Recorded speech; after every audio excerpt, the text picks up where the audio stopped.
영혼의 쉼터 여러분 반갑습니다. 창세기 22장. 이 일들이 있은 뒤에 하나님께서 아브라함의 믿음을 시험하셨습니다. 하나님께서 아브라함아 하고 부르시자 아브라함이 예, 제가 여기 있습니다 하고 대답했습니다. 여호와께서 말씀하셨습니다. 너는 사랑하는 아들 이삭을 데리고 모리아 땅으로 가거라. 내가 너에게 일러주는 산에서 내 아들을 잡아 태워드리는 제물인 번제물로 바쳐라. 아브라함은 아침 일찍 일어나 나귀의 안장을 얹었습니다.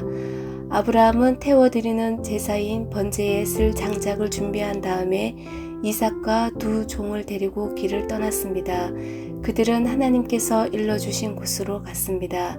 3일째 되는 날 아브라함이 눈을 들어보니 멀리에 그곳이 보였습니다. 아브라함이 자기 종들에게 말했습니다. 나귀와 함께 이곳에 머물러 있어라. 내가 아들과 나는 저쪽으로 가서 예배를 드리고 돌아오겠다. 아브라함은 태워드리는 제사인 번제에 쓸 장작을 자기 아들에게 지게 했습니다. 아브라함은 불과 칼을 챙긴 후 아들과 함께 걸어갔습니다. 이삭이 아브라함을 불렀습니다. 아버지, 아브라함이 왜 그러느냐 하고 대답했습니다. 불과 장작은 있는데 번제로 바칠 양은 어디에 있습니까? 하고 이삭이 물었습니다. 얘야, 하나님께서 번제로 바칠 양을 준비하실 것이다. 아브라함이 대답했습니다. 아브라함과 그 아들은 함께 길을 걸었습니다. 그들은 하나님께서 일러주신 곳에 이르렀습니다. 아브라함은 그곳에 제단을 쌓고 장작을 벌려놓은 다음 자기 아들 이삭을 묶어 제단 장작 위에 올려놓았습니다. 그리고 나서 칼을 들어 자기 아들을 죽이려 했습니다. 그때에 여호와의 천사가 하늘에서부터 그를 불렀습니다. 아브라함아, 아브라함아. 그러자 아브라함이 예, 제가 여기 있습니다 라고 대답했습니다. 천사가 말했습니다. 내 아들에게 손대지 마라. 아무 일도 그에게 하지 마라. 내가 하나밖에 없는 아들을 아낌없이 바치려 하는 것을 내가 보았으니 내가 하나님을 두려워하는 줄을 이제 내가 알았노라. 아브라함이 눈을 들어 살펴보니 나무에 뿔이 걸려있는 수장 한 마리가 보였습니다. 아브라함은 그 양을 잡아다가 자기 아들 대신에 하나님께 번제물로 드렸습니다.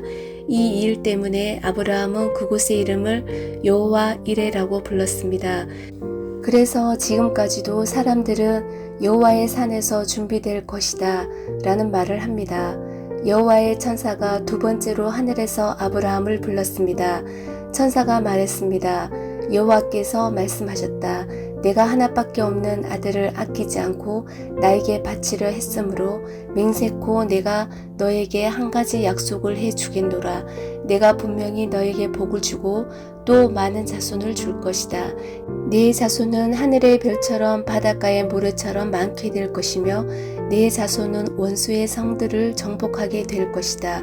내가 나에게 복종하였으므로 네 자손을 통해 땅 위의 모든 나라들이 복을 받을 것이다. 아브라함은 자기 종들이 있는 곳으로 돌아왔습니다.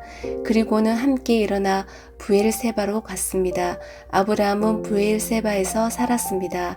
이 일이 있은 뒤에 누군가가 아브라함에게 말했습니다. 밀가도 당신의 형제인 나홀의 아들을 낳았습니다. 맏아들은 우스이고 둘째 아들은 부스이고 셋째 아들은 아람의 아버지인 그무멜입니다. 그리고 게세와 핫소와 빌다스와 이들랍과 부두엘도 태어났습니다. 부두엘은 리브가의 아버지가 되었습니다. 이 8아들은 아브라함의 동생 나홀과 그의 아내 밀가 사이에서 태어났습니다. 또 나홀의 첩 루우마도 데바와 가함과 다하스와 마아가를 낳았습니다. 창세기 23장. 사라는 127살까지 살았으며 이것이 사라가 누린 수명이었습니다. 사라는 가나안 땅 기럇 아르바 곧 헤브론에서 죽었습니다. 아브라함이 사라를 위해 슬피 울었습니다.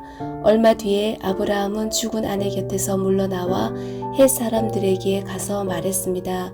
나는 이곳에서 나그네요 외국인에 지나지 않습니다. 내 죽은 아내를 묻을 수 있도록 나에게 땅을 좀 파십시오. 헷 사람들이 아브라함에게 대답했습니다. 내 주여, 우리의 말씀을 들어보십시오. 당신은 우리들의 위대한 지도자입니다. 우리의 땅 중에서 가장 좋은 곳을 골라 돌아가신 분을 장사 지내십시오. 우리의 무덤 중에서 어느 곳이든 마음대로 고르십시오. 돌아가신 분을 장사 지내는 것을 막을 사람은 아무도 없습니다. 아브라함이 자리에서 일어나 그 땅의 백성인 햇사람들에게 절했습니다. 아브라함이 그들에게 말했습니다. 내 죽은 아내를 이 땅에 묻는 일을 정말로 도와주시겠다면 소알의 아들 에브론에게 부탁하여 에브론이 나에게 막벨라 동굴을 팔게 해 주십시오. 그 동굴은 에브론의 발끝에 있습니다. 물론 값은 넉넉하게 치르겠습니다. 그 동굴이 당신들 가운데서 내게 속한 매장지가 되게 해 주십시오. 그때에 에브론은 햇사람들과 함께 앉아 있었습니다. 에브론이 성문 곁에서 햇사람들이 다 듣도록 아브라함에게 말했습니다. 내 주여, 그러실 필요 없습니다. 내 말을 들으십시오. 그 땅과 거기에 있는 동굴을 그냥 드리겠습니다.